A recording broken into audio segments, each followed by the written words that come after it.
All right, I'm doing a reading right now. We're kind of getting an energy check on September.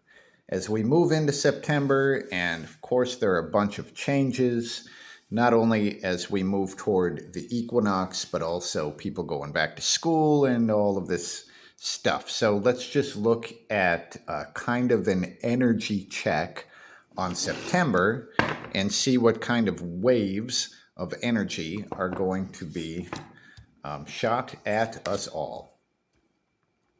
So, our root card here is the Ten of Pentacles. And the Ten of Pentacles is basically about inheritance. So, this is about what is passed to us from previous generations and what we would pass on to the future. Now, as I'm looking at this a little closer, what I'm really seeing is the game that they're playing. So we've got the chessboard and the chess pieces. So I guess we'll see more about what this is talking about, but I'm really getting the game aspect of this coming out, like a generational game that is being played. Now, our main card is the Five of Cups. And here we have the old married couple. And they've been too close for too long, and communication has broken down. So we've got here, this one is nagging, and this one isn't listening to them anymore.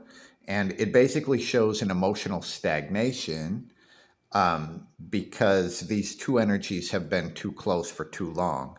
Now, I would guess that the way this would translate is probably in sort of relationship issues in people, well, specifically communication issues here. And I believe it is the case that Mercury is in retrograde currently, which can add to this kind of stuff, the communication issues, but we do have a communication breakdown. And I do think this is talking about relationships specifically. Now, let's see what is on either side, like momentum going into it and going out.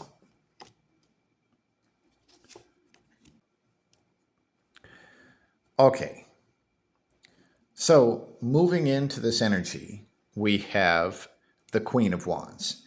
And the Queen of Wands is really about us being appreciated for the things that we have a sense of pride in within ourselves.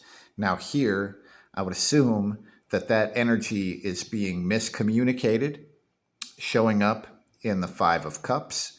And as this moves forward, we have the Seven of Wands. Now, the Seven of Wands is basically coming out of an old restriction. And here, just through pushing forward and not giving up, they find their way out of this dark and scary forest, right? So it shows emerging from restriction. Now, if I put all of this together, then it looks like this energy would probably hit actual married couples harder than it would hit other people because they would have this sort of generational thing kind of tied into them already. And then a communication breakdown really based around how much the people feel appreciated for who they are and what they do.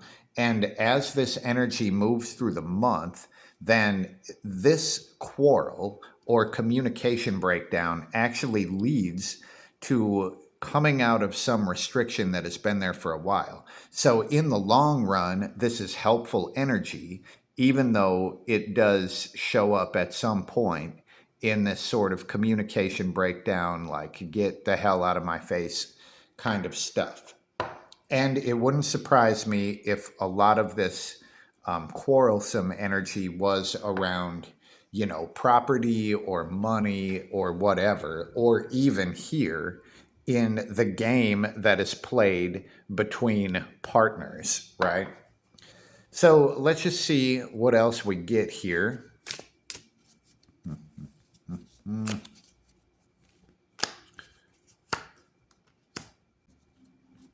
Now, a Page of Swords. The Page of Swords is really good at finding what they look for, right? And you can see it in this little robotic eye that the page has here. So this is kind of saying, even though there is the energy pattern that shows up on the bottom, the page is saying that in September, we can kind of control what we see.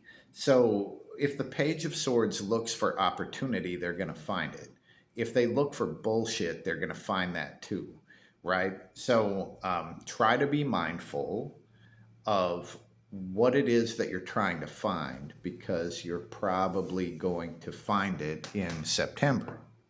And that can be really good or really bad depending on what you're looking for.